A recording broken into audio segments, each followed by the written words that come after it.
여러분, 혹시 이런 얘기 들어보신 적 있으신가요? 나이 들면 그냥 자식들 믿고 살면 돼요. 돈도 필요 없어요. 마음 편한 게 최고죠. 아프면 병원 가면 되고, 외로우면 손주 보면 되지 뭐. 정말 그럴까요? 실제로 나이 들고 나서 자식 때문에 상처받고, 돈 문제로 무시당하고, 의지했던 가족에게 외면당해, 홀로 병원에서 눈물 흘린 어르신들, 생각보다 훨씬 많습니다. 내가 이렇게 살려고 그동안 희생했나? 이렇게 후회하는 인생이 당신의 노후가 되어선 안 됩니다. 지금 당신이 건강하다고, 지금 가족이 곁에 있다고, 앞으로도 계속 그럴 거라는 보장은 그 어디에도 없습니다. 누구도 당신을 끝까지 지켜주지 않습니다. 결국 당신을 지킬 수 있는 사람은 오직 단 한 사람, 바로 당신 자신뿐입니다. 그런데 문제는 정작 우리는 그 방법을 배운 적이 없다는 것입니다. 노후에 꼭 알아야 할 것, 자식보다 더 믿어야 할 존재, 지금부터 하나하나 말씀드리겠습니다. 이 영상은 당신의 노후를 바꿀 가장 현실적인 이야기입니다. 끝까지 함께하세요. 지금 당신의 선택이 당신의 미래를 지킬 수 있습니다. 노후에 가장 먼저 지켜야 할 것은 바로 나의 결정할 권리입니다. 이 자기결정권은 단순히 내가 뭘 먹고 어디로 갈지를 정하는 수준의 선택을 넘어서는 인생 전반에 걸친 존엄의 핵심이라 해도 과언이 아닙니다. 그런데 이 너무도 중요한 권리가 나이가 들면서 점점 희미해지고 사라지는 현실을 우리는 종종 마주합니다.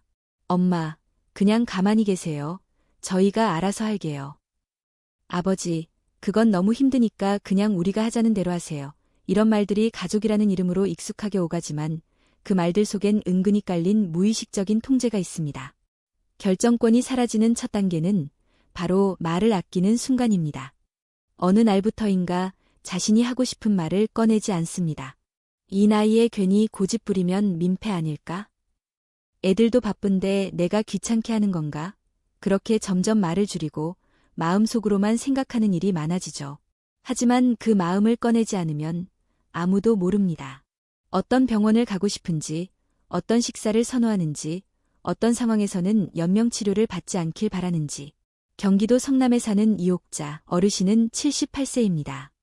몇 해 전 뇌졸중으로 쓰러진 남편을 요양병원에 모시면서 이런 결심을 했다고 합니다.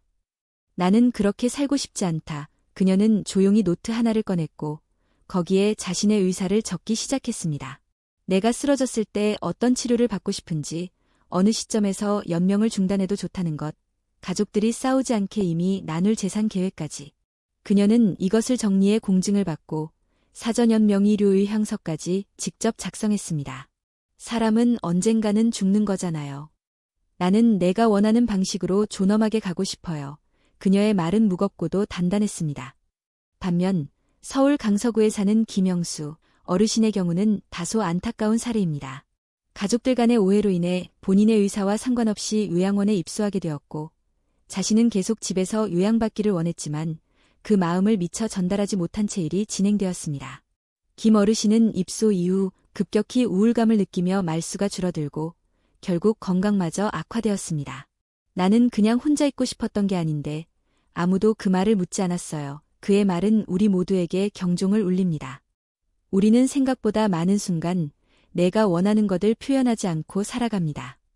특히 나이가 들어감에 따라 타인의 시선, 가족의 판단, 사회적 분위기에 휩쓸려 침묵하는 시간이 늘어납니다. 하지만 자기결정권은 말 그대로 내 인생의 핸들을 내가 잡는 것입니다. 어떤 상황이 와도 내가 끝까지 내 의사를 표현할 수 있어야 합니다. 그렇다면 구체적으로 어떻게 해야 이 권리를 지켜낼 수 있을까요? 우선 말로만이 아닌 기록을 남기는 습관이 필요합니다.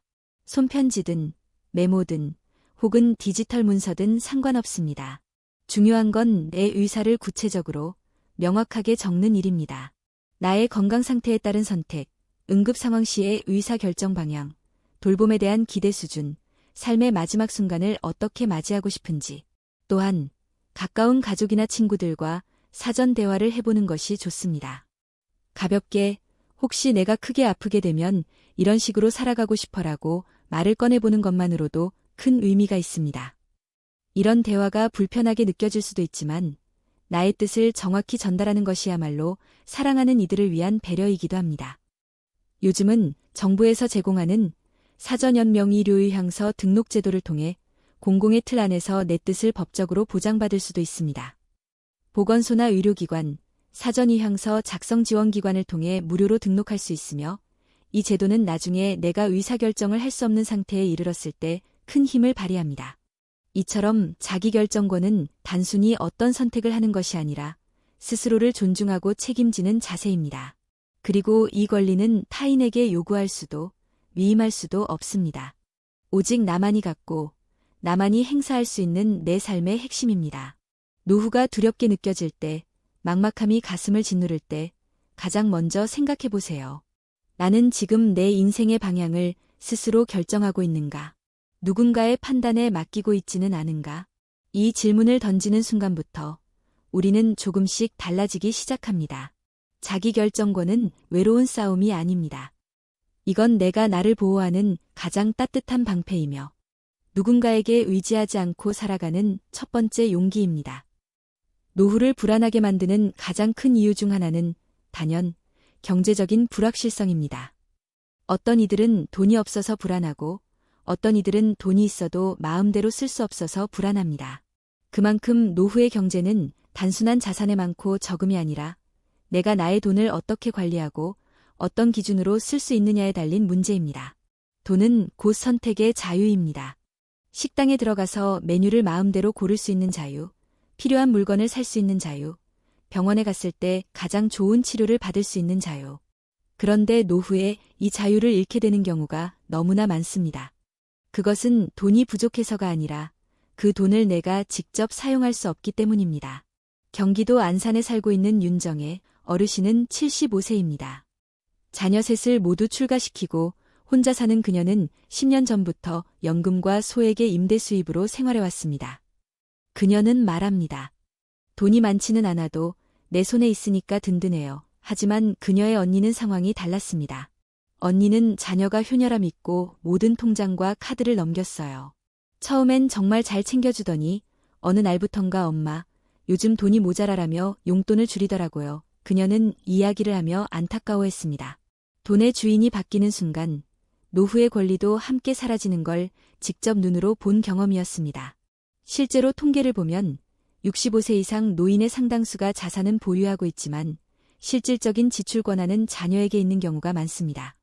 노후 자산은 자녀가 도와서 관리하는 것이라는 인식 아래 통장과 도장을 자녀에게 맡기는 경우가 너무도 흔합니다. 처음엔 서로 믿고 맡긴 일이라 해도 시간이 지나면 점차 본인의 지출조차 허락받는 형태로 바뀌게 됩니다. 어떤 어르신은 말합니다. 내가 돈 좀 쓰겠다고 하면 자식이 눈치를 줘요. 꼭 사치하는 것처럼. 더 무서운 건 이 과정이 아주 천천히 그리고 자연스럽게 진행된다는 점입니다. 예를 들어 아프기 시작하면서 병원비를 자녀가 내주고 대신 계좌를 함께 관리하게 됩니다. 스마트폰이나 ATM 사용이 어렵다는 이유로 인터넷 뱅킹이나 카드까지 자녀 명의로 바꿔버립니다. 그러다 보면 어느 순간 본인의 돈을 본인이 꺼내 쓸 수 없는 이상한 상황이 벌어집니다. 그리고 이런 경제적 종속은 곧 자존감 저하와 우울감으로 이어집니다. 삶의 주도권을 잃는 일이기 때문입니다. 부산 해운대에 사는 정봉수, 가명, 어르신은 82세입니다. 그는 평생 아파트 2채를 임대의 수입을 얻고 있었습니다. 자녀들에게 매달 생활비를 보내주던 든든한 아버지였죠. 하지만 몇 해 전 건강이 나빠지며 자녀에게 임대 수입과 계좌 관리를 맡겼습니다. 처음엔 자녀들이 요양 서비스를 정리해주고 병원비를 챙겨주며 고마운 마음이 컸습니다. 하지만 시간이 흐르면서 이상한 일이 벌어졌습니다. 생활비가 점점 줄고 병원 예약은 항상 미뤄졌습니다. 한 번은 직접 은행에 가봤지만 창구에서 계좌 접근 권한이 없습니다. 는 말을 듣고 당황했습니다. 내 이름으로 된 계좌인데도 내가 마음대로 돈을 못 쓰는 거야. 기가 막혔지. 이후 그는 변호사를 통해 통장 권한을 되찾았고 신탁 설정을 통해 자녀와 함께 공동으로 자산을 관리하는 구조로 바꿨습니다. 결국 돈은 내 손에 있어야 내가 살더라고요. 이처럼 노후의 경제 자율성은 나의 삶의 주도권과 직결됩니다. 그런데 돈 이야기를 꺼내는 건 여전히 많은 어르신들에게 어려운 일입니다. 자식에게 미안하다는 감정, 혹은 내가 이 나이에 돈 이야기나 하고 있다니라는 자책, 그런 마음들이 돈 문제를 더 복잡하게 만듭니다. 하지만 이건 절대 부끄러운 일이 아닙니다. 돈을 제대로 관리하고 자신의 경제적 권리를 지키는 일은 단지 생계의 문제가 아니라 존엄의 문제이기 때문입니다. 그렇다면 어떻게 해야 노후의 경제 자율성을 지킬 수 있을까요? 첫째, 나만의 기준을 명확히 해야 합니다. 돈을 어떻게 쓸지, 어떤 항목엔 반드시 예산을 배정할지에 대해 스스로 기준을 세우는 것이 중요합니다. 예를 들어, 식비는 절약해도 건강 관련 지출은 줄이지 않는다. 취미 활동을 위한 예산은 매달 일정 금액을 배정한다는 식으로 구체적인 지출 원칙을 세워보는 것입니다. 이 기준은 자녀에게도 명확히 전달할 수 있어야 하고 내 안에서도 흔들림 없이 자리 잡아야 합니다. 둘째, 금융 접근성을 유지해야 합니다. 나이가 들수록 인터넷 뱅킹, 모바일 뱅킹 사용이 어렵다고 느끼는 경우가 많지만 그렇다고 남에게 모든 걸 맡겨버리면 위험합니다.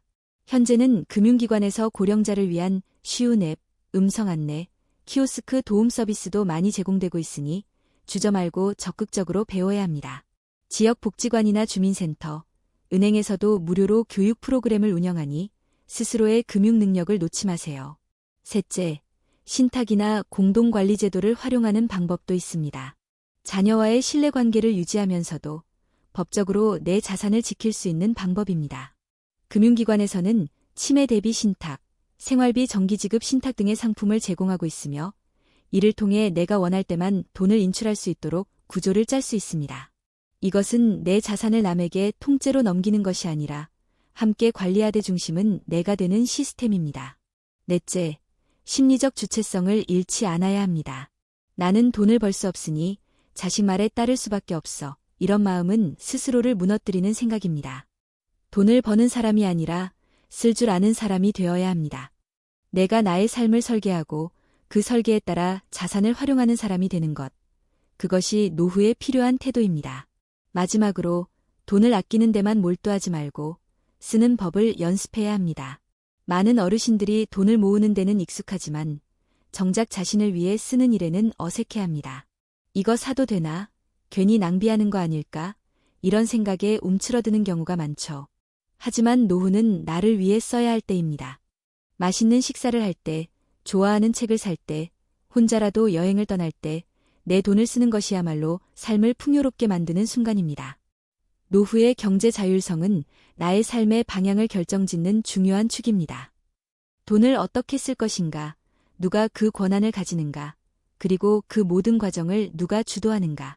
이 세 가지 질문에 대답할 수 있다면 우리는 훨씬 자유롭고 당당한 노년을 살 수 있습니다. 돈이 인생의 전부는 아니지만 돈은 삶을 운전할 수 있는 핸들입니다. 그 핸들을 남의 손에 넘기지 마세요. 그 핸들을 꽉 쥐고 있는 것. 그것이 노후의 나를 지키는 가장 현실적이고 강력한 방법입니다. 어느 날 아무 일 없이 조용한 저녁. TV를 보다가 문득 이런 생각이 들 때가 있습니다. 지금 내가 아프거나 힘들다고 해도 누가 알기나 할까? 그 순간 가슴이 철렁 내려앉는 것 같은 공허함이 찾아옵니다. 자녀들이나 배우자가 옆에 있어도 관계라는 게 단단한 것 같다가도 한순간에 불확실하게 느껴질 때가 있죠. 그럴 때 우리는 깨닫습니다. 아무리 가까운 사람이 있어도 결국 나를 지켜야 하는 건 나 자신이라는 걸. 노후의 외로움은 단순히 사람 수가 줄어서 생기는 게 아닙니다. 오히려 관계가 있음에도 불구하고 생기는 관계 속의 고립이 더 무서울 수 있습니다. 가족이 있어도, 친구가 있어도 이해받지 못하고 존중받지 못하는 상황에 놓이면 우리는 점점 자신을 잃게 됩니다. 말수가 줄고, 표현이 줄고, 결국은 스스로도 나라는 존재를 점점 작게 여기게 됩니다. 서울 마포에 사는 박금자, 어르신은 78입니다. 그녀는 3남매를 모두 잘 키워 출가시켰고 혼자서도 병원 예약이며 장보며 모든 일상생활을 척척해내는 분입니다. 하지만 그 마음속에는 늘 공허함이 자리 잡고 있었습니다. 자식들이 전화는 해요. 그런데 꼭 필요한 말만 하죠. 엄마 밥 드셨어요? 몸은 괜찮으세요? 이 말 말고는 대화가 없어요. 그냥 의무처럼 물어보는 느낌이랄까. 그녀는 어느 날 문득 이 관계가 너무 기계적이라는 걸 느꼈다고 합니다. 그래서 용기를 내어 자신이 좋아했던 수채화 교실에 등록했습니다. 처음엔 나가는 것도 귀찮았고 사람들 사이에서 괜히 더 외로움을 느끼기도 했습니다. 하지만 한 달, 두 달이 지나면서 달라졌습니다. 같이 그림 그리는 동료들과 카페도 가고 전시회도 함께 다니고 작품에 대해 서로 이야기하다 보니 웃는 시간이 많아졌습니다. 이젠 자식들한테 덜 기대게 돼요. 아니, 그게 아니라 기대고 싶지 않아요. 내가 나답게 살 수 있는 공간이 생겼으니까요. 관계의 독립성은 곧 감정의 독립성과 맞닿아 있습니다. 특히 자식들과의 관계에서 우리는 무의식적으로 기대를 품습니다. 내가 이만큼 키웠는데 이젠 나를 좀 챙겨주겠지. 그런데 현실은 다릅니다. 자녀들도 삶이 바쁘고 각자의 가정이 있고 부모를 챙긴다는 건 그들에게도 쉽지 않은 과제입니다.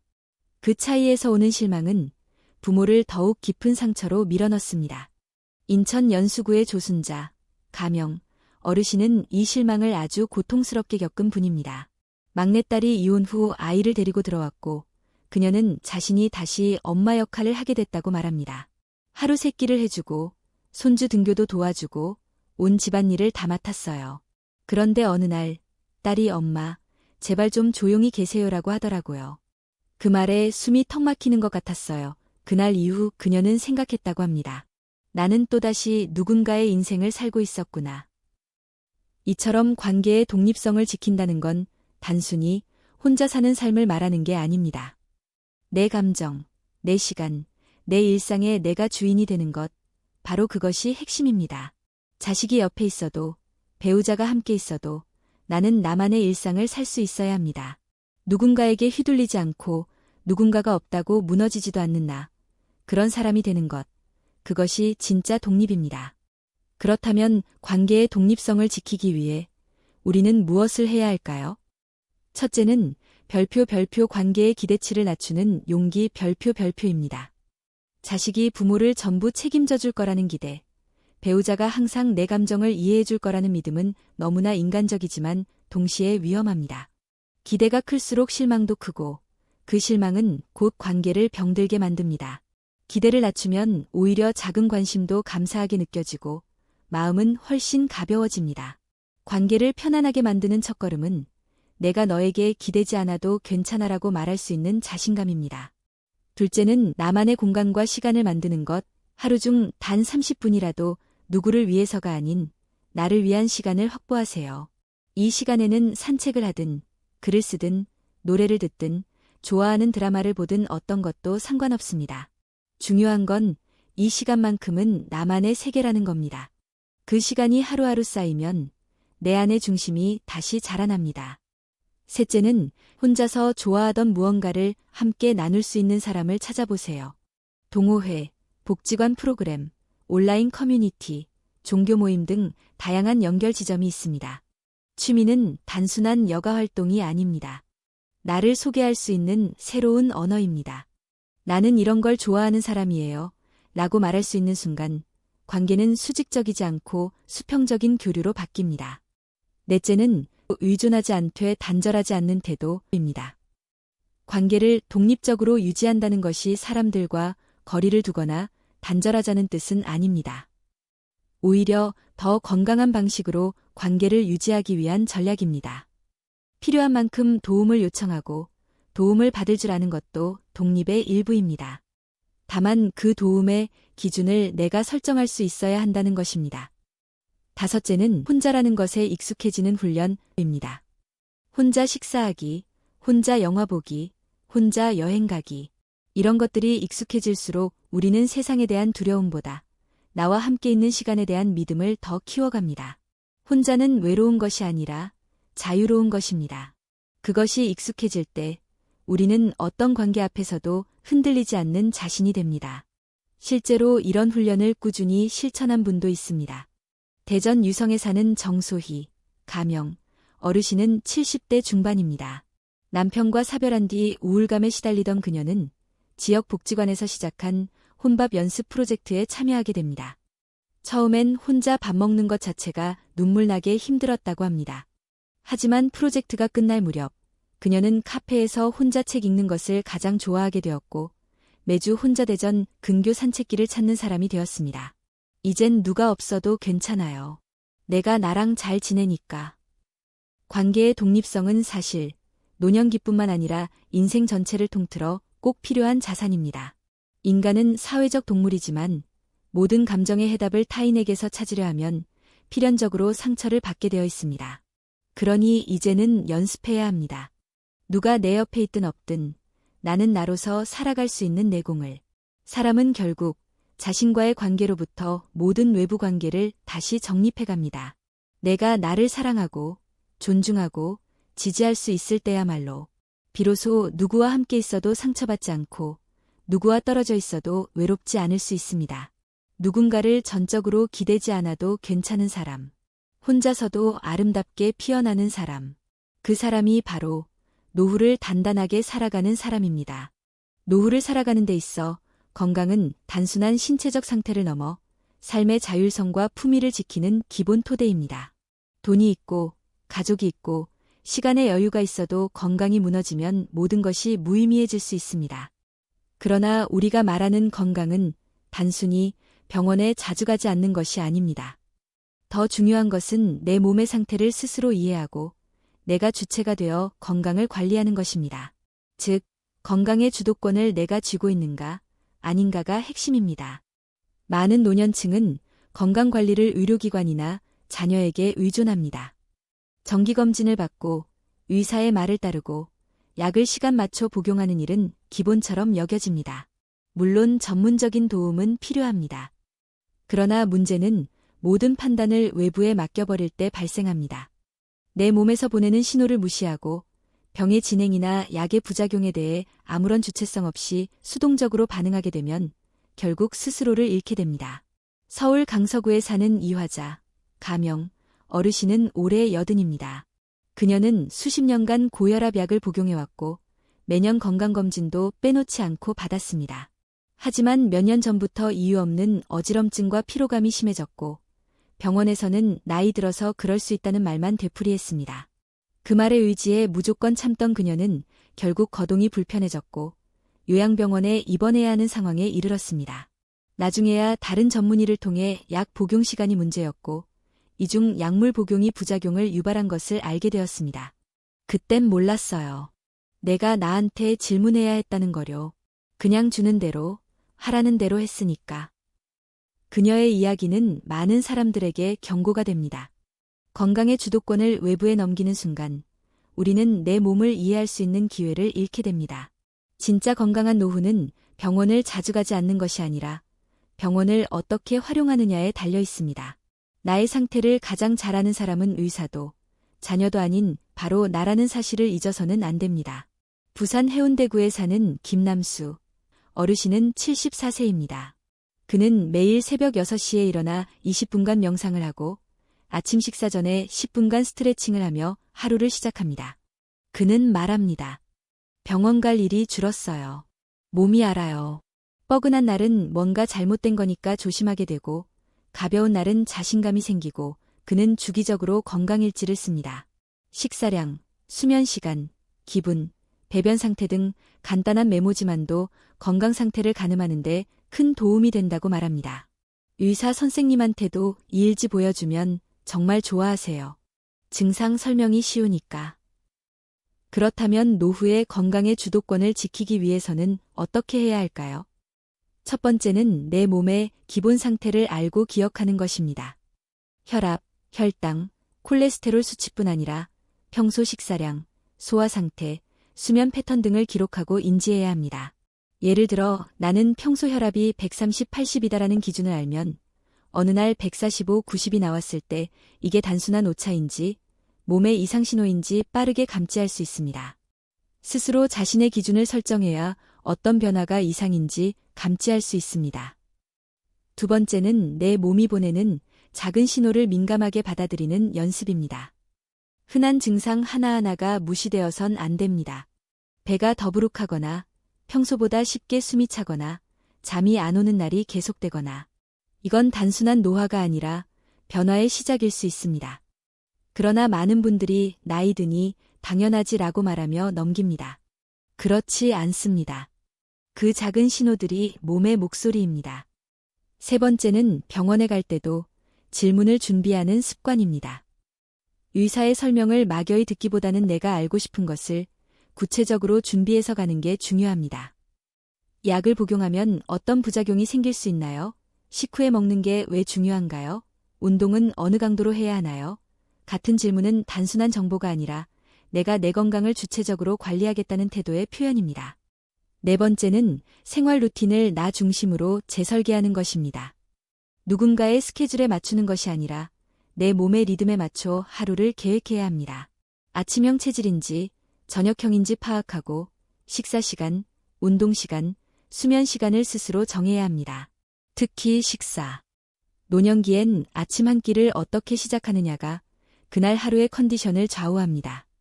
가능한 가볍게, 천천히, 그리고 꾸준히 같은 시간에 먹는 루틴이 중요합니다. 다섯 번째는 운동을 선택하는 기준을 만드는 것입니다. 남들이 다 한다고 해서 따라하지 마세요. 걷기, 요가, 태극권, 수영, 헬스 등 다양한 운동 중에서 나에게 맞는 것을 찾아야 합니다. 가장 좋은 운동은 내가 꾸준히 할 수 있는 운동입니다. 좋은 운동이 중요한 게 아니라 계속할 수 있는 운동이 중요합니다. 여섯 번째는 약에 대한 지식을 갖는 것입니다. 먹고 있는 약의 이름, 복용 이유, 복용 시간, 부작용 여부는 반드시 알아야 합니다. 약봉투만 믿지 말고 한 번쯤은 약사나 의사에게 복용 이유를 물어보는 습관을 들이세요. 병원에서 주는 복약 설명서를 모아두는 것도 좋은 방법입니다. 또한 건강보조식품을 남용하거나 무분별하게 복용하는 것도 매우 위험합니다. 무턱대고 좋다더라는 말에 의존하지 말고 반드시 전문가와 상의하세요. 일곱 번째는 건강정보를 가려서 받아들이는 능력입니다. 요즘은 유튜브, 블로그, TV 건강 프로그램 등에서 넘치는 정보가 쏟아집니다. 그런데 이것이 오히려 혼란을 주기도 합니다. 무엇이 내게 맞는지, 실제로 신뢰할 수 있는 정보인지 구별할 줄 알아야 합니다. 지역보건소나 노인복지관에서는 과학적 근거 기반 건강정보 교육 프로그램도 제공하니 적극적으로 참여해보는 것이 좋습니다. 여덟 번째는 건강을 위한 작은 습관을 꾸준히 실천하는 것입니다. 아침 공복에 따뜻한 물 한 잔 마시기, 식후 10분 산책, 매일 밤 같은 시간에 자는 수면 루틴, 자기 전에 심호흡 5분 등은 작지만 확실한 변화를 가져옵니다. 특히 루틴이라는 반복적인 습관은 몸의 리듬을 만들고 작은 이상도 빨리 감지할 수 있게 해줍니다. 마지막 아홉 번째는 건강을 지키는 일에 죄책감을 느끼지 않는 것입니다. 많은 어르신들이 건강관리를 위해 돈을 쓰거나 시간을 쓰거나 도움을 요청할 때 미안해하는 경향이 있습니다. 그러나 건강은 내 몸과의 계약입니다. 나를 돌보는 일은 결코 이기적인 일이 아니며 오히려 가족을 덜 힘들게 하고 삶의 품위를 지키는 가장 큰 배려입니다. 노후의 건강은 갑자기 무너지는 게 아닙니다.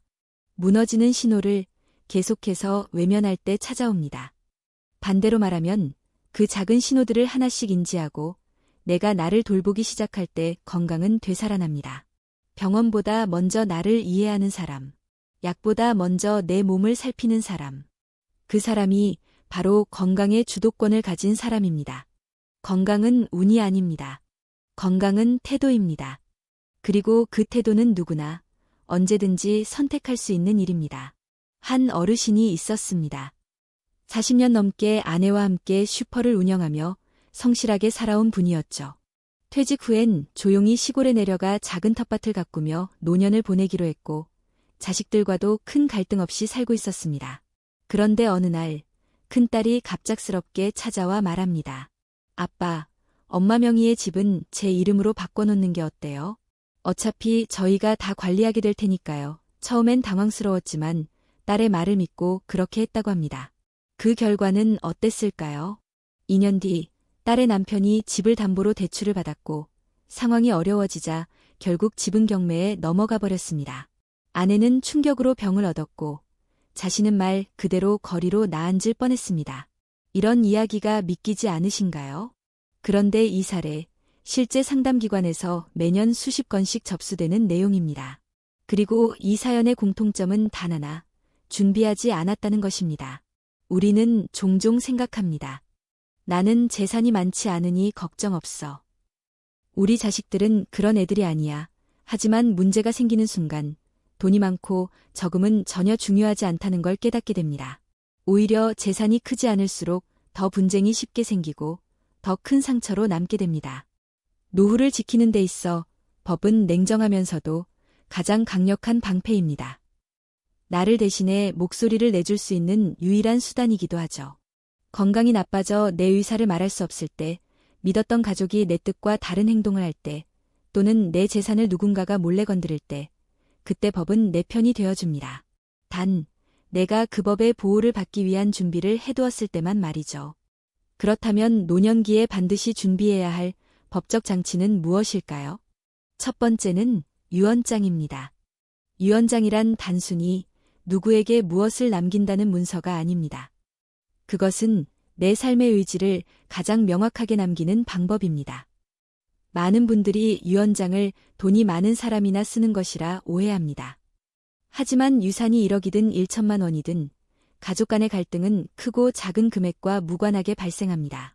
오히려 소액일수록 누가 더 많이 도와드렸는지, 누가 더 가까이 있었는지 등의 감정 싸움으로 더 깊은 상처가 남습니다. 법적으로 인정되는 유언장은 반드시 형식을 지켜야 합니다.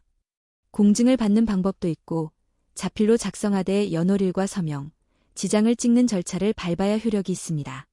중요한 건 유언장을 작성한 뒤 그것을 가족들에게도 알리거나 보관 장소를 명확히 해두는 것입니다. 내 뜻이 있어도 아무도 모르면 지켜지지 않는다는 사실을 기억하세요. 두 번째는 사전연명의료 의향서입니다. 많은 분들이 생애 마지막에 연명치료를 받게 되는 상황을 상상조차 하지 않으려 합니다. 그러나 실제 병원 현장에서는 환자가 의사 표현을 하지 못하는 상태에서 가족 간 갈등이 벌어지는 경우가 너무나 많습니다. 엄마는 평소에 연명치료 싫다고 하셨잖아. 아니야. 아프면 또 생각이 바뀌는 거야. 이런 다툼이 이어지는 동안 정작 본인의 의사는 전혀 반영되지 않습니다. 사전연명의료의향서는 내가 살아있을 때 애 의사를 분명히 밝히는 공식적인 제도입니다. 연명치료, 인공호흡기, 심폐소생술, 항암치료 등을 원하는지 여부를 명확히 기재할 수 있고 법적으로 효력을 가집니다. 가까운 병원이나 보건소, 지정된 상담기관에서 쉽게 작성할 수 있고 국가생명윤리정책원에 등록되어 보호받습니다. 내 마지막은 내가 결정하겠다는 존엄한 선언이 바로 이 문서입니다. 세 번째는 성년 후견인 지정입니다. 치매나 의사 판단 능력이 약해졌을 때 누군가가 내 재산과 생활을 대신 관리하게 되는 상황이 올 수 있습니다. 그런데 그 누군가가 내가 믿는 사람이 아닐 수도 있습니다. 실제로 형제 간, 자식 간의 분쟁은 후견인을 둘러싸고 벌어지는 경우가 많습니다. 이를 방지하기 위해 사전지정 성년 후견인 제도를 활용할 수 있습니다. 건강할 때 미리 나는 이 사람이 내 판단을 대신해줄 사람이다라고 법원에 등록하는 방식입니다. 이 제도를 통해 내가 원하는 사람에게 나의 판단 권한을 넘기되 그 사람이 법적으로 감시와 책임을 받는 구조로 설계할 수 있습니다. 네 번째는 신탁입니다. 신탁이란 내 재산을 일정한 조건 하에 관리해 줄 수 있도록 맡기는 제도입니다. 예를 들어 나는 사망 후 이 아파트를 손주에게 남기고 싶지만 아직 어린아이가 재산을 직접 관리하기 어렵다면 신탁 제도를 통해 성인이 될 때까지 재산을 보존할 수 있습니다. 요즘에는 치매 대비 신탁, 가정분쟁 예방 신탁, 유언대용 신탁 등 다양한 형태가 존재하며 은행이나 신탁회사, 법무사와 상담을 통해 설계가 가능합니다. 다소 생소할 수 있지만 실제로 점점 많은 분들이 사후 분쟁을 막기 위한 가장 효과적인 방법으로 이 제도를 활용하고 있습니다. 이외에도 알아두면 좋은 법적 대비책들이 있습니다. 공동명의 재산은 사후 처리를 위해 별도 계약서를 만들어두는 것이 좋습니다. 자녀에게 금전적 증여를 할 경우 증여계약서를 작성해두면 이후 증여세나 분쟁에서 유리하게 작용합니다. 병원 진료 기록, 의약품 복용 정보, 보험 서류 등도 중요한 법적 자료가 될 수 있습니다. 생전에 체계적으로 파일링해두는 것이 좋습니다. 법적인 준비는 어렵지 않습니다. 다만 시작이 어렵고 마음이 무거운 것일 뿐입니다. 준비를 한다고 해서 당장 삶이 무거워지는 건 아닙니다. 오히려 이제는 내 뜻이 분명하구나, 혹시라도 무슨 일이 생겨도 걱정 없구나라는 마음의 평화를 얻을 수 있습니다. 실제로 법적 준비를 마친 사람들의 공통된 이야기는 이렇습니다. 마음이 한결 가벼워졌어요. 이제는 누가 뭐라 해도 흔들리지 않을 수 있어요. 이제야 진짜 내 삶을 책임지는 것 같아요. 법은 나와 먼 것이 아닙니다. 법은 내 편이 되어줄 수 있는 가장 확실한 준비입니다. 그리고 그 준비는 오늘 당장 시작해도 늦지 않습니다. 늙으면 서럽다. 이 말 누구나 한 번쯤은 들어봤을 겁니다. 어떤 분은 속으로 되뇌기도 하고요. 왜일까요? 건강이 약해져서, 돈이 부족해서, 사람들의 관심 받기 돼서, 물론 그 모든 이유가 있을 수 있습니다. 하지만 그보다 더 깊은 이유는 나이가 들수록 우리는 감정적으로 점점 더 약해진다는 데 있습니다. 예전 같으면 흘려넘겼을 말에도 상처받고, 가족의 무심한 행동 하나에도 서럽고, 사소한 오해에도 며칠씩 잠 못 이루는 일이 많아집니다. 이건 단순한 예민함이 아니라 나이 들어가며 생기는 심리적 변화입니다. 그리고 이 변화에 대해 우리가 미리 알고 스스로를 보호할 준비를 하지 않으면 노후는 감정의 감옥처럼 느껴질 수 있습니다. 감정은 보이지 않지만 삶의 질을 좌우하는 가장 큰 힘입니다. 아무리 건강하고, 아무리 돈이 있고, 아무리 가족이 곁에 있어도 마음이 무너지면 모든 것이 무너집니다. 그래서 감정은 지켜야 합니다. 그리고 감정의 독립은 노후를 온전히 살아내기 위한 가장 기본적이고 중요한 자기방어입니다. 한 어르신이 있었습니다.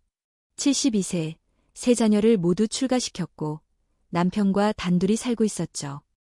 오랜 시간 전업주부로 살아오며 가족만 바라보고 살아왔던 그는 자녀들에게 전화 한 통 없을 때마다 괜히 허전해졌습니다. 그런데 어느 날 막내 아들이 이런 말을 했습니다. 엄마, 제발 좀 집착 좀 하지 마, 나도 바빠. 그 말이 가슴에 콕 박혀버렸습니다. 이후로 그는 전화를 하지 않았고 연락을 기다리며 밤마다 눈물을 흘렸습니다. 몸은 멀쩡했지만 마음은 무너졌습니다. 그리고 어느 날 병원에서 우울증 진단을 받았습니다. 이 사례는 감정의 의존이 어떤 결과를 가져오는지 보여주는 전형적인 예입니다. 자녀에 대한 사랑이 지나쳐 기대가 되고 그 기대가 좌절되며 상처로 이어지고 그 상처가 깊어지며 병이 되는 것입니다. 감정의 독립이란 상처를 안 받을 수는 없지만 그 상처에 끌려가지 않는 힘을 말합니다. 그저 외로움을 안 느끼려는 것이 아니라 외로워도 흔들리지 않을 수 있는 힘을 기르는 것입니다. 결국 이는 감정적 회복 탄력성을 키우는 과정이고 자기 자신을 존중하는 연습이기도 합니다. 그렇다면 어떻게 감정의 독립을 이뤄갈 수 있을까요? 1. 상처받는 나를 비난하지 않기. 노년이 되면 감정이 더 섬세해지는 건 자연스러운 일입니다. 예전처럼 바쁘게 일하거나 사회 속에서 역할을 수행하는 시간이 줄어들면서 우리는 더 많이 생각하게 됩니다. 과거를 돌아보고 가족을 그리워하고 나 자신을 되돌아보는 시간이 많아지죠. 그러다 보면 감정의 기복이 생기는 건 당연한 일입니다. 문제는 많은 분들이 이런 자신을 탓한다는 데 있습니다. 내가 왜 이렇게 약해졌지? 예전엔 안 그랬는데 라며 스스로를 자책합니다. 하지만 이런 자책은 또 다른 상처가 됩니다. 감정이 예민해졌다는 건 감정적으로 성숙해지고 있다는 신호일 수 있습니다. 감정의 파도는 감정이 살아있다는 증거입니다. 그러니 그 감정을 부끄러워하지 마세요.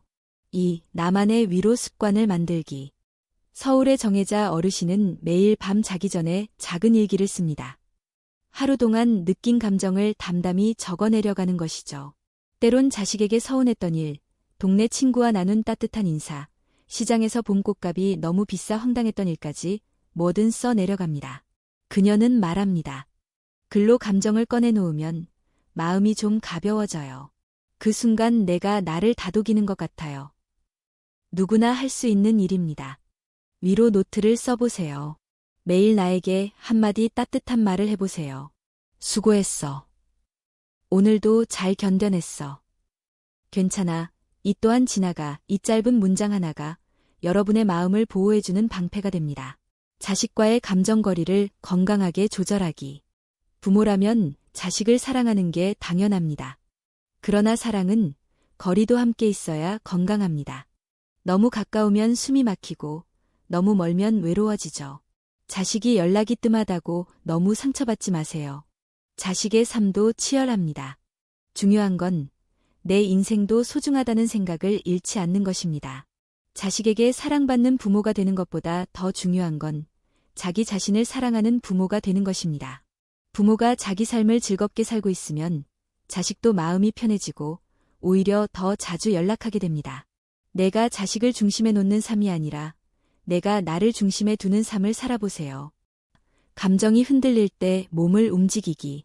감정은 마음에서 시작되지만 몸이 따라주지 않으면 더 쉽게 무너집니다. 우울할 때 가만히 있으면 더 침잠하게 되고 불안할 때 눕기만 하면 더 깊은 수렁에 빠지게 됩니다.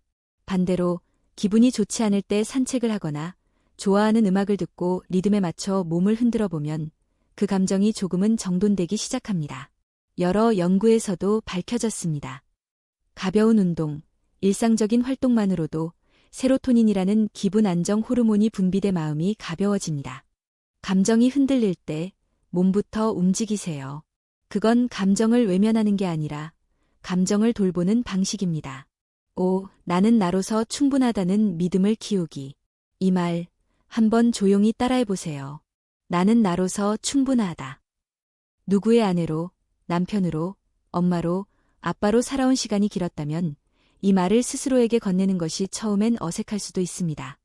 하지만 여러분은 단지 누군가의 역할로 존재하는 사람이 아닙니다. 그 모든 역할을 떠나 그저 나라는 사람 자체로 충분한 존재입니다. 이 믿음을 되찾는 것이 감정의 독립입니다. 더는 남의 말에 휘둘리지 않아도 됩니다. 더는 자식의 말 한마디에, 주변의 무관심에 내 기분이 좌지우지되지 않아도 됩니다.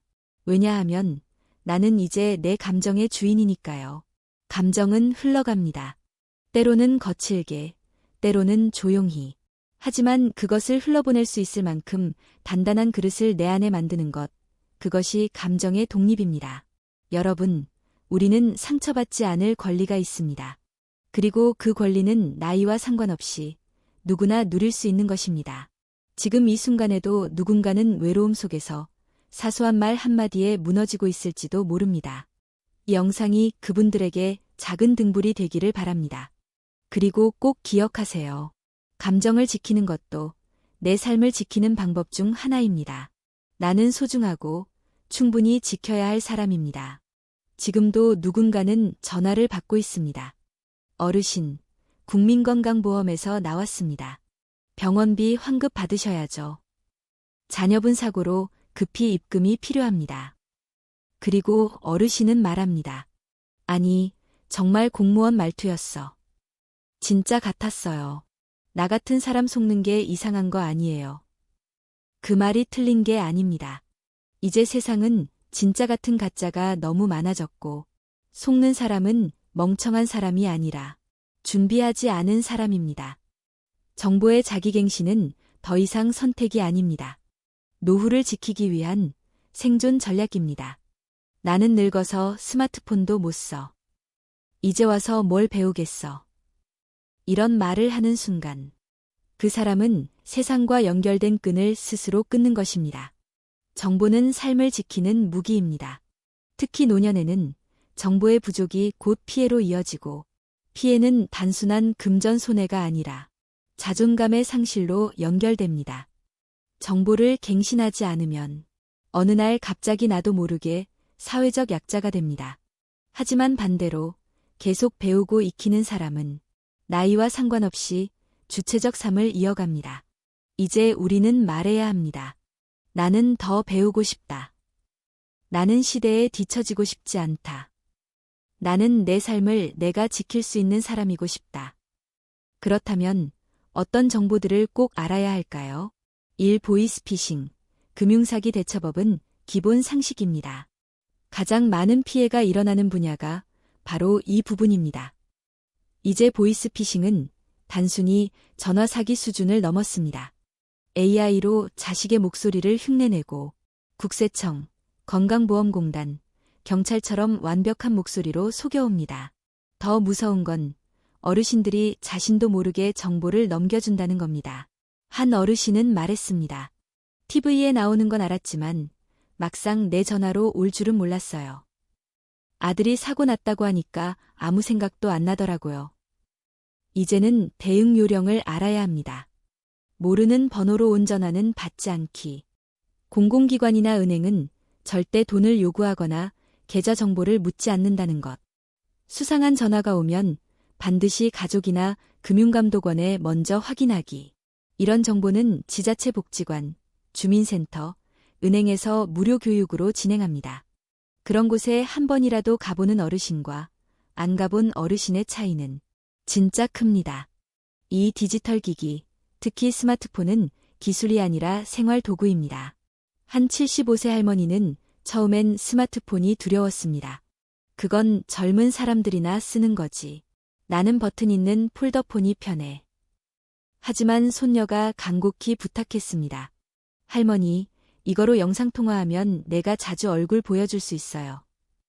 그 말 한마디에 스마트폰을 배우기 시작했고, 이제는 직접 온라인으로 장도 보고, 카톡으로 친구들과 안부도 나누며, 심지어는 유튜브로 건강정보도 챙깁니다. 그분이 말합니다. 처음엔 버튼이 너무 많아서 무서웠어요. 그런데 하다 보니까 별거 아니더라고요. 똑같이 늙는 나이인데 왜 가만히만 있어야 해요? 맞는 말입니다. 이제 스마트폰은 단순한 기계가 아니라 세상과 이어주는 창문입니다. 복지관에서는 디지털 기초교육을 합니다. 손가락으로 문자 보내는 법, 공공앱으로 진료 예약하는 법, 카카오톡에서 영상 보내는 법, 심지어 은행 어플 이용법까지. 모르면 당연히 어렵지만 배우면 평생 씁니다. 이런 어르신들은 배우는 순간부터 내 세계가 넓어졌다고 말합니다. 정보를 모르는 건 죄가 아니지만 알려는 노력을 안 하는 건 스스로를 포기하는 일일 수 있습니다. 3복지제도, 혜택은 찾는 사람만 가질 수 있다. 의외로 많은 어르신들이 정부나 지자체에서 운영하는 복지제도를 모릅니다. 기초연금도, 전기요금 감면도, 무상건강검진도 찾아봐야 받을 수 있는 혜택이 많습니다. 한 노부부는 매달 병원비 때문에 고생하다가 동사무소 상담을 받고 노인 의료비 지원 프로그램을 알게 됐습니다. 그 후로는 치과 치료도 저렴하게 받고 정기 건강검진도 무상으로 받고 있습니다. 왜 진작 몰랐을까? 속상해요. 그 말이 반복되지 않도록 우리 스스로 배우고 물어보고 찾아야 합니다. 주민센터, 노인복지관, 보건소에는 노인 전담복지 상담사가 있습니다. 궁금한 게 있어요 라고 말하기만 해도 무슨 제도가 있는지, 어떤 신청서가 필요한지 친절하게 도와줍니다. 모르면 물어보면 됩니다. 그게 내 권리를 지키는 첫걸음입니다. 세상은 변하고 있고 나는 그걸 두려워할 이유가 없다. 노후에 필요한 정보는 단순히 사기를 피하는 법이나 돈 버는 법만이 아닙니다. 이제는 새로운 기술, 새로운 방식의 삶을 받아들이는 것 자체가 정보의 갱신이 됩니다. 요즘 어르신들 중에는 유튜브 채널을 운영하는 분들도 있습니다. 70대가 요리법을 올리고 80대가 그림 그리는 과정을 공유하며 수천 명의 구독자를 가진 분도 있습니다. 한 할머니는 직접 뜨개질을 하며 영상을 찍어 올립니다. 젊을 땐 일하느라 못 해봤는데 이제야 나를 드러내는 법을 알았어요. 정보를 가진 사람은 두려움 대신 호기심을 품고 고립 대신 연결을 선택하며 타인의 도움에 의존하지 않고 자기 삶을 창조합니다. 정보는 곧 힘입니다. 그 힘은 나를 속이지 못하게 만들고 내가 세상과 대화하게 만들며 내가 내 삶을 결정할 수 있게 만들어줍니다. 나이는 숫자일 뿐입니다. 배우는 마음만 있다면 세상과의 거리는 언제든 줄일 수 있습니다. 혹시 아직 망설이고 계신가요? 지금 당장 동네 복지관에 가보세요. 어르신 디지털 교육 프로그램, 보이스피싱 예방교실, 정부 복지 혜택 안내 강좌, 다 무료입니다. 그리고 그 강의 하나가 당신의 노후를 지킬 지혜의 시작이 될지도 모릅니다. 노년이 되면 마음이 더 약해질까요? 아닙니다. 오히려 우리는 점점 더 많은 상황에서 강해져야만 살아남을 수 있는 시대에 살고 있습니다. 특히 이 말 꼭 기억해 주세요. 거절하지 못하는 사람은 결국 자신을 잃습니다. 거절이라는 건 단순히 누군가의 부탁을 뿌리치는 행동이 아닙니다. 거절은 내 삶의 경계선을 지키는 일이고 내 존엄을 지키는 행위이며 상대와 나를 구분짓는 가장 건강한 방법입니다. 하지만 우리는 어릴 적부터 거절하면 나쁜 사람 된다. 미안하잖아. 그래도 어른인데라는 말을 들으며 살아왔습니다. 특히 나이가 들면 관계가 줄어든다는 불안감, 고립에 대한 두려움, 누군가에게 민폐가 되지 않으려는 마음이 섞여서 더더욱 거절하지 못하고 스스로를 희생하게 됩니다. 그렇게 해서 어떤 일이 벌어지는지 아시나요? 어느 날 자녀가 말합니다. 엄마, 이 집 명의를 내 앞으로 바꾸자. 아빠, 제 친구가 돈이 급한데 잠깐만 빌려줘. 그 순간 머릿속에서는 수십 가지 생각이 떠오릅니다. 안 된다고 하면 자식이 실망하겠지. 혹시 삐지면 어떡하지? 그래, 내가 좀 불편해도 가족이니까. 그리고 결국 그 부탁을 들어주게 됩니다. 하지만 문제는 그 뒤입니다. 그 한 번의 양보가 습관이 되고 그 습관이 의존을 만들고 그 의존이 권리처럼 변질되는 순간 우리는 더 이상 내 삶의 주인이 아닙니다. 실제로 상담 현장에서는 이런 사례가 무수히 쏟아집니다. 72세 김모 어르신은 평생 모아온 전세금으로 서울 근교에 작은 아파트를 마련했습니다. 하지만 장남이 결혼하며 당장 집이 필요하다며 명의를 옮겨달라고 요청했죠. 처음엔 잠깐만 명의만 옮긴다고 했지만 몇 년 뒤 아들은 이혼하며 재산 분할 문제에 휘말렸고 결국 어르신은 본인 명의의 집을 잃고 월세로 전전하게 되었습니다. 그가 말합니다. 그땐 안 된다고 말했어야 하는데 왜 그 말을 못했는지 모르겠어요. 68세 박모 할머니는 평소 교회에서 알고 지내던 후배가 작은 사업을 시작하려는데 보증만 서달라고 부탁하자. 신앙도 좋고 설마 문제 생기겠어? 하고 도장을 찍었습니다. 몇 달 뒤 후배는 연락이 끊겼고 수천만 원의 채무가 고스란히 그녀에게 돌아왔습니다. 그녀는 말합니다. 거절하면 나쁜 사람 같았거든요. 그런데 지금은 내 노후가 무너졌어요. 여러분, 이건 결코 남의 일이 아닙니다. 거절하지 못해서 삶이 흔들린 사람들은 정말 많습니다. 그렇다면 우리는 거절을 어려워할까요? 거절은 갈등을 의미하기 때문입니다. 거절하면 상대방이 실망할 것 같고 관계가 깨질까 두렵고 혼자 남겨질까 봐 무섭기 때문입니다. 하지만 진짜 관계는 거절에도 끄떡없는 관계입니다. 거절 하나로 무너질 관계라면 애초에 진짜 관계가 아니었을지도 모릅니다.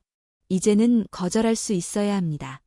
거절을 죄책감으로 느끼는 게 아니라 자기 존중의 표현으로 바꿔야 합니다.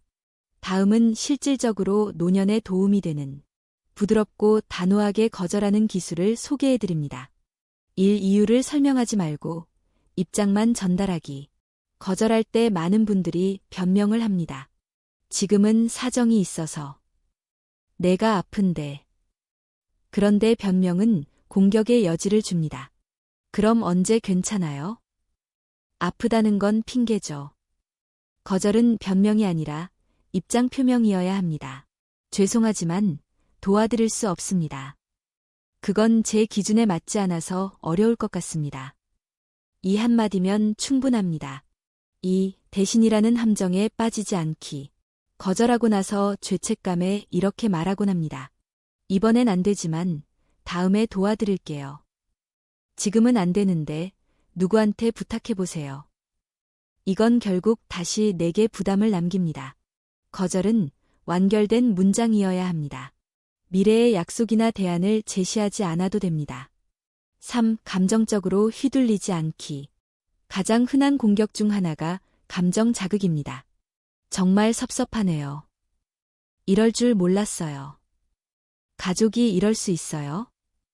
이런 말은 내 죄책감을 자극해서 나를 무너지게 합니다. 이럴 땐 단호하면서도 평정심을 유지하세요. 죄송합니다. 그래도 제 결정은 변함없습니다. 짧고 강하게 하지만 싸우지 않고. 4. 내 인생의 주인은 나라는 마인드 세팅. 거절은 타인을 무시하는 게 아니라 나를 존중하는 방법입니다. 나의 시간, 돈, 건강, 감정은 내가 책임져야 할 자산입니다. 그 자산을 아무에게나 내어주는 건 배려가 아니라 방임입니다. 거절을 잘하는 사람은 이 말을 마음에 새깁니다. 나는 내 삶의 주인이다. 누구에게도 설명하지 않아도 되는 이유가 있다. 이제는 더 이상 죄책감 없이 거절할 수 있어야 합니다. 거절은 단절이 아니라 건강한 관계의 시작입니다. 그리고 무엇보다도 내 인생을 지켜내는 선택입니다. 누가 뭐라고 해도 괜찮습니다. 내가 나를 사랑하고 내가 나를 존중한다면 그 무엇도 내 삶을 휘둘 수 없습니다. 나는 누구의 아내였고 남편이었고 엄마였고 아빠였고 직장인이었고 누군가의 친구였지. 그런데 나라는 사람으로 살아본 적은 거의 없었어요. 이 말을 들었을 때 마음이 뜨끔했던 분들 계실 겁니다. 우리는 평생 수많은 역할을 맡아 살아왔습니다. 가정을 이끌고 자식을 키우고 부모를 봉양하며 직장에서는 상사의 기대를, 사회에서는 체면을 지키느라 늘 나를 미뤄두고 살아왔죠. 그리고 노년이 되어 하나둘씩 그 역할들이 벗겨집니다. 자식은 독립하고 배우자와는 말수가 줄고 일은 멈추고 외부의 기대도 사라집니다. 그때 비로소 거울 속에 비친 낯선 얼굴을 마주하게 됩니다. 나는 지금 누구지? 이제 나만 남았을 때 나는 어떻게 살아야 하지? 그 질문은 낯설고 때로는 공허하게 느껴지기도 합니다. 하지만 그 질문이야말로 진짜 인생의 시작입니다. 왜냐고요? 이제야 비로소 나를 중심에 두고 살아갈 수 있는 시간이 시작되기 때문입니다. 그리고 그 삶은 그동안 누구보다 헌신하고 인내했던 당신에게 주어지는 정당하고도 소중한 보상입니다. 하지만 문제는 우리가 나를 사랑하는 법을 배워본 적이 없다는 데 있습니다. 늘 누군가를 먼저 챙기고 자신의 욕망은 미뤄두며 살아온 시간들 속에서 나라는 존재는 너무 오랫동안 후순위였죠. 그렇다면 지금 이 순간부터라도 우리는 어떻게 나 자신을 사랑하는 삶으로 전환할 수 있을까요? 하나씩 천천히 이야기해 보겠습니다. 첫째, 나를 위한 작은 선택부터 시작하기. 자기애는 거창하게 시작하지 않아도 됩니다. 당장 오늘 점심, 내가 먹고 싶은 걸 고르는 일부터가 자기애의 시작이 될 수 있습니다. 한 할머니는 이런 이야기를 들려주셨어요. 손자들 입맛 맞추느라 늘 햄버거나 피자만 먹었거든요. 그런데 어느 날은 그냥 나 혼자 된장찌개에 보리밥 먹고 싶더라고요. 그날 처음으로 혼자 맛있게 밥 먹고 눈물이 나더라고요. 아, 내가 나한테 이런 것도 안 해줬구나 싶어서요. 그렇습니다.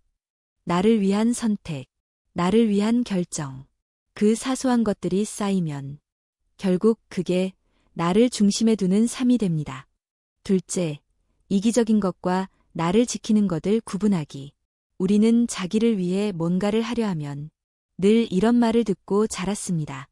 그렇게 이기적으로 굴면 안 돼. 넌 항상 너만 생각하니? 그래서인지 나를 위한 선택을 하면서도 죄책감이 듭니다. 하지만 이건 오해입니다. 진짜 이기심은 남에게 피해를 주는 선택입니다. 반면 자기애는 내가 무너지지 않도록 나를 돌보는 일입니다. 가령, 나는 오늘은 혼자 쉬고 싶어요. 그 모임에는 참석하지 않을게요. 이건 제 방식이 더 편해요. 이런 말들이 이기적인 행동으로 받아들여질 수도 있습니다. 하지만 실은 이건 스스로를 존중하는 표현입니다. 나를 존중하지 않는 사람은 다른 사람을 진심으로 존중할 수도 없습니다. 결국 자기애는 관계에서도 가장 기본이 되는 힘입니다. 셋째, 나만의 루틴 만들기, 나를 돌보는 기술. 한 67세 어르신은 매일 아침 6시에 일어나 커피를 내리고 스스로에게 말을 겁니다. 오늘도 잘 해보자. 내가 살아있다는 게 감사하다. 그 후엔 작은 노트에 하루를 계획합니다. 운동, 친구와의 전화, 간단한 요리, 독서, 그리고 저녁엔 일기. 그렇게 24시간을 자기 스케줄로 꽉 채웁니다. 내 인생은 내가 기획한 하루들의 합이에요. 그분이 웃으며 말했습니다. 이런 루틴은 단순한 습관을 넘어 나는 의미 있는 존재다라는 확신을 줍니다. 자기애는 그렇게 일상 속에서, 작은 루틴 속에서 자랍니다. 넷째, 나의 모습 그대로를 인정하는 연습. 노년에 접어들면 외모의 변화, 체력 저하, 기억력 감퇴 등 내가 예전 같지 않다는 생각이 자주 들게 됩니다. 그럴 때 우리 마음속엔 나는 이제 쓸모없는 사람 같다는 부정적 감정이 스며들 수 있습니다. 하지만 그 생각은 진실이 아닙니다. 몸은 변할 수 있습니다. 기억력도 예전 같지 않을 수 있습니다. 하지만 존재의 가치는 변하지 않습니다. 80대의 유화를 그리기 시작한 할머니는 이렇게 말합니다. 이제는 손도 떨리고 선도 흐릿한데요. 그게 내 나이만큼 자연스러운 흔적이잖아요. 그림도, 인생도 완벽해서 예쁜 게 아니라 흔들림 속에 살아있는 느낌이 더 소중해요. 이처럼 자기애는 완벽한 모습이 아니라 있는 그대로의 나를 인정하고 품는 것에서 자랍니다. 다섯째, 나에게 사랑의 말을 건네기. 매일 자기 자신에게 말 걸어보신 적 있으신가요? 오늘도 수고했어. 내가 있어서 내가 자랑스러워. 괜찮아. 누구보다 잘 살아왔잖아. 이런 말을 남이 해주기를 기다릴 필요 없습니다. 스스로 말해도 됩니다. 오히려 스스로가 해주는 말이 더 오래 남고 더 깊이 스며듭니다. 마음속에서 울리는 그 목소리가 날 지켜주는 첫 번째 방패가 될 수 있습니다. 여섯째, 나를 사랑하기 위해 새로운 도전을 해보기. 자기애는 정체되어 있는 감정이 아닙니다. 그건 언제든 확장될 수 있습니다. 평생 하고 싶었던 것들, 배우고 싶었던 악기, 쓰고 싶었던 책, 찍고 싶었던 여행 사진. 그 모든 것들이 이제 가능합니다. 60대부터 등산을 시작한 한 어르신은 히말라야 트레킹을 다녀온 뒤 이렇게 말했습니다. 이게 내 인생 첫 도전이었어요. 그 전에 살았던 인생은 남의 것이고 이제야 진짜 내 인생이 시작된 것 같아요. 자기애는 그런 것입니다. 나를 위한 작은 꿈 하나를 실행하면서 나는 아직 살아있다는 것을 스스로에게 증명하는 일. 여러분, 이제는 누구의 역할이 아닌 나라는 이름으로 살아야 할 시간입니다. 남에게 잘 보여야 해서가 아니라 내가 나에게 떳떳하고 싶어서 내 인생을 내 마음대로 설계하고 나를 주인공으로 세워야 할 시간입니다. 그리고 그 시간은 당신이 살아온 모든 세월이 지금 이 순간을 위해 준비되어 왔다는 것을 말해줍니다. 여러분은 혼자가 아닙니다. 여러분은 지금까지도 잘 살아왔고 앞으로도 충분히 자기 자신을 사랑하며 살아갈 자격이 있는 사람입니다. 지금 이 순간 스스로에게 이렇게 말해주세요. 나는 내 인생의 주인이다. 그리고 나는 나를 사랑할 수 있는 사람이다. 여러분, 오늘 이야기를 끝까지 함께 해주셔서 진심으로 감사드립니다. 이 영상을 보고 계신 당신, 지금도 여전히 누군가를 위해 애쓰고 계시진 않나요? 자식에게 짐이 될까 두려워. 아픈 것도 말 못하고, 경제적 상황이 어려워도 말없이 참고, 혼자라는 외로움을 느끼면서도 나는 괜찮아라며 웃는 당신의 얼굴이 떠오릅니다. 그동안 참 많이 참으셨죠. 그동안 참 많이 버티셨죠. 정말 수고 많으셨습니다. 하지만 이제는 그 모든 인내와 사랑의 중심에 당신 자신을 세워야 할 시간입니다. 누군가에게 도움이 되기 위해 살아온 시간도 값졌지만 앞으로는 당신을 위해 살아가는 시간이 되어야 합니다. 그게 누군가를 버린다는 뜻이 아닙니다. 오히려 스스로를 아끼고 돌보는 사람이 더 오래, 더 건강하게, 더 따뜻하게 타인을 도울 수 있기 때문입니다. 당신의 하루가 더 이상 누군가의 기준에 의해 흔들리지 않았으면 좋겠습니다. 당신의 마음이 더 이상 상처받은 채 외면되지 않았으면 좋겠습니다. 그리고 당신이 마침내 자신의 삶을 자신의 손으로 단단히 지켜낼 수 있기를 진심으로 응원합니다. 이 세상에서 가장 든든한 보호자는 바로 나 자신입니다. 당신을 가장 깊이 이해할 수 있는 사람, 당신을 가장 오래 지켜본 사람, 당신의 고통을 가장 잘 아는 사람, 그건 바로 당신입니다. 오늘부터 매일 아침 거울을 보며 이렇게 말해보세요. 나는 내 인생의 주인입니다. 나는 나를 지킬 수 있는 사람입니다. 나는 나로서 살아갈 자격이 충분합니다. 그 말들이 당신의 하루를 지켜줄 것입니다. 그 다짐들이 당신의 노후를 든든하게 만들어줄 것입니다. 여러분, 지금 이 순간에도 늦지 않았습니다. 당신의 삶은 아직 아름답게 펼쳐질 수 있습니다. 그리고 우리는 그 여정을 함께 걸어갈 수 있습니다. 오늘 영상이 당신의 마음에 작은 온기가 되었길 바랍니다. 당신이 당신 자신을 포기하지 않도록, 당신이 당신 삶의 주인으로 다시 서기를 응원하며, 우리는 다음 영상에서도 또 진심을 담아 이야기를 이어가겠습니다. 그러니 꼭 기억해 주세요. 당신은 혼자가 아닙니다. 그리고 당신은 스스로를 지킬 수 있는 사람입니다. 감사합니다. 그리고 오늘 하루 당신을 진심으로 응원합니다.